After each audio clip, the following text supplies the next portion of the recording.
How to exit the reincarnation system. We have all heard about the tunnel of light that our soul follows upon leaving the physical body, but what is the true meaning of the life review?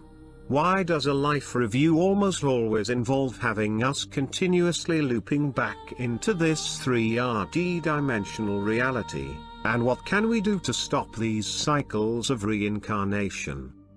Commonalities within the near-death experience. Just about every person who has a near-death experience will say that they didn't want to come back to Earth and that the other side of the veil felt like home. So, if everyone feels this content on the other side of the veil, then why do we keep coming back to this hellhole? As evidenced by thousands of near-death experiences, there is a common theme that people experience upon leaving the physical body. The initial death. The tunnel and the white light. The other side of the tunnel. Meeting beings including angels, guides, friends, and family. Your life review. Getting sent back to Earth. Lessons learned from the other side. The tunnel of light is so appealing because it gives us the opportunity to meet with loved ones who have predeceased us.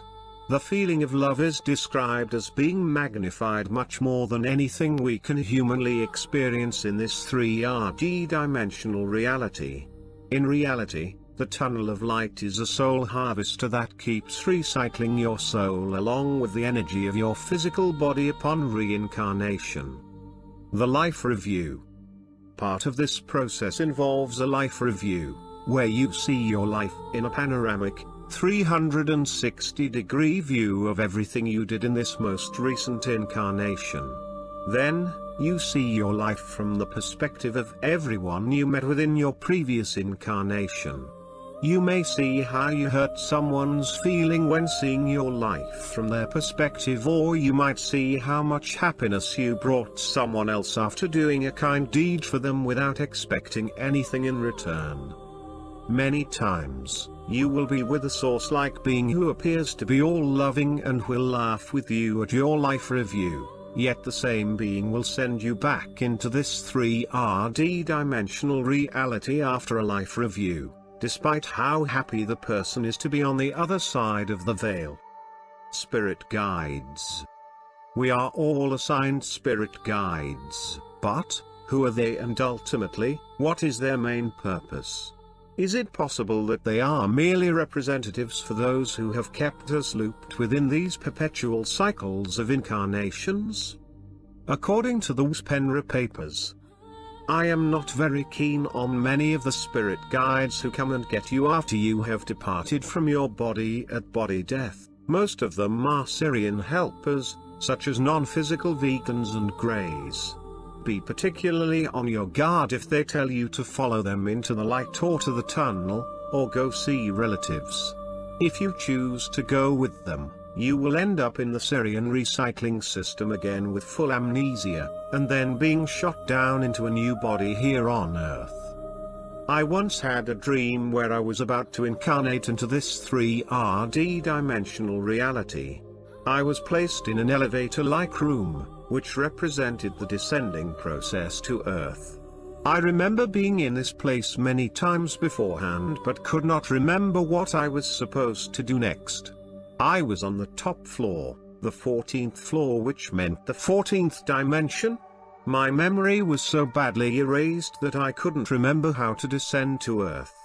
This is a test we receive on the other side to see if any memories were remembered, and if so, then you would have to go back and have them cleared again. There were other tests to see what I remembered, but I can't recall what they were. These were the last fragmented memories of the other side before I was born. It's possible that there is an elevator-like area designed to erase all of your memories from previous lives and the other side of the veil. Granted, there are some guides who volunteered to come here to truly guide you out of this cycle of reincarnation, and chances are, if you're reading this right now, your spirit guide is one of them. Human resonance. You may be thinking, how is it possible for a great to show love by being a spirit guide? Please keep in mind that they are using technologies beyond our comprehension in order to wipe out our previous life's memories. The Schumann resonance on Earth has been at 7.83 Hz for what many people believe to be thousands of years. Recently, the resonance has been rising as high as 8.15 cycles per second. You can find the daily Schumann resonance here. It is on a Russian website and is translated into English. Just click the frequency link on the left-hand side of the page. What if the tunnel of light was capable of creating a resonance of 1,000, 10,000 or even 1 million cycles per second? What if the Greys were impervious to the Schumann resonance or were programmed to appear as spirit guides, upon the death of the physical vessel, to convince us to enter the tunnel of light?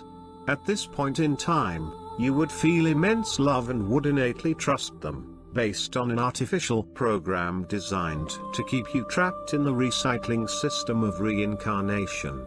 Ultimately, it's not loving that one would feel, it's just another artificial system of control to keep us locked into this current system of negative energy. Past life regression and soul groups. Through past life regressions, we know that all of our past lives are either stored within our cellular DNA and or within our soul, yet we are unable to immediately retrieve these memories. When under hypnosis, you can remember the most minute details of a past life, but once you come out of hypnosis, you have a hard time remembering what you had for dinner yesterday or who the last person was to call you. Does anyone else find this particularly odd? How is it possible to remember, in detail while under hypnosis, our past lives, and why do we keep incarnating with the same cast of characters? How to exit the reincarnation system? Just by having this knowledge upon death, you can opt out of the reincarnation process without being persuaded to come back for having to repay negative karmic debts. Many of those who have predeceased us have already bought into the system, but if they have not yet reincarnated or have made a soul contract, then they may also be saved from having to do this, yet again. It's truly a brilliant strategy by the Archons to use the energy of love against us in order to keep us coming back as economic slaves to a system that feeds off of our energies. Remember, as above, so below. Just about everything we have been taught is a lie, including why we need to constantly incarnate into a system of economic subservience. Upon death, we take what we have learned, including our personality. We also vibrate at a certain level, so as you increase your vibration now you will take all of your hard work with you. Remember to connect with your oversoul before entering the tunnel of light, or ask your guide to help you to connect to your oversoul. If you wish, you could tell people about the tunnel of light before they enter it. If you enter the tunnel of light, do not allow any counsel to convince you that you need to repay any karmic debt. Any perceived karmic debt was part of what you decided to experience. This doesn't mean that you should have no guilt for intentionally harming someone, because ultimately, we should love everyone and respect everything. If you do decide to come back to help this planet, do not agree to come back to this 3D dimensional reality of systemic control through a soul contract. Come back on your own terms, which includes the remembrances of all previous lives and everything you have learned throughout your incarnations, as well as on the other side of the veil. You could come back into a fifth dimensional version of Earth, but only choose this if you are certain that it is a version that is not under the control of the archaic system. You could also choose to come back as a non-physical guide to the old 3D dimensional system to help others, just as our guides have done. Ultimately, your true peace will be found once you realize that you are Source, Creator, and you have the ability to create worlds and galaxies that are harmoniously filled with love outside of this system of control. I stumbled upon this video today that shows how the truth is sometimes hidden in plain sight on Star Trek Voyager Coda episode. please find the time to watch it. The following is an excerpt of the description of this video. The ghost of Janeway's father reappears, trying to convince her that it is over and that there is nothing left for her anymore. But Janeway is not ready to accept it. Her father tries to convince her that all her attempts to deny the reality of her situation will only hurt her more, for as time wears on, she will realize how potent and destructive loneliness is, seeing the people she loves to move on with their lives without her in it, being forever shut out of their existence. But Janeway is still not convinced, insisting that she is just not ready, that she'd rather be there in spirit than not at all, because a captain doesn't abandon ship. As the ghost of her father keeps pushing her into making the decision to finally leave this world behind, she suddenly sees a vision of looking up at Chakotay and the Doctor, still on the surface of the planet, as if they are still trying to revive her. A second and third vision makes it obvious her experiences in the afterlife are not reality. She realizes that the person lying on the ground on that planet is the real Janeway, and that all the things she has been experiencing since her alleged death is a hallucination. The alien being finally reveals his true identity.